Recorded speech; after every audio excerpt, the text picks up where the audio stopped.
কাল বিকেলে ভেবেছিলাম ছট পুজো দেখতে যাব, আর যেমন ভাবা তেমন কাজ। দুপুরের পরপরই রেডি হয়ে বেরিয়ে পড়েছিলাম।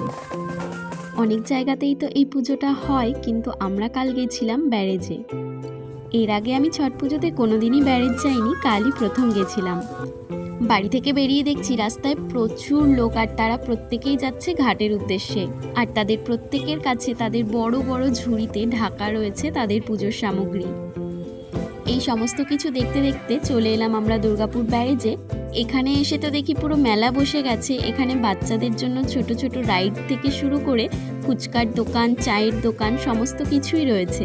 তো আমরা চারিদিকটা একটু ঘুরে ঘুরে দেখছিলাম, আর আমার কাছে কিন্তু এটা ভীষণ ভালোও লাগছিল। কত মানুষ এখানে এক জায়গায় জড়ো হয়েছে, আর সবাই যে এখানে শুধু পুজো দিতে এসেছে তা নয়, অনেক মানুষ এখানে এসেছে তাদের পরিবার নিয়ে শুধু এই পুজোটা দেখতে। এদিকে সূর্যদেব প্রায় অস্তগামী, তাই দেখলাম সবাই প্রায় পুজো শুরু করে দিয়েছে। আমার এটা জানা ছিল না, আমি কালই এটা জানলাম যে এই পুজোটায় কিন্তু কোনো পুরোহিতের দরকার হয় না, বাড়ির মেয়েরাই দেখলাম এই পুজোটা করে। আর ওখানের পরিবেশটাও ভীষণ সুন্দর ছিল।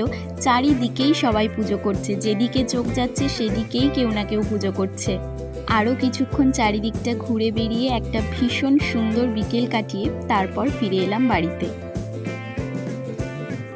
বেশ, আজকের মতো ভিডিওটা তাহলে এখানেই শেষ করছি। দেখা হবে নতুন একটি ভিডিওতে।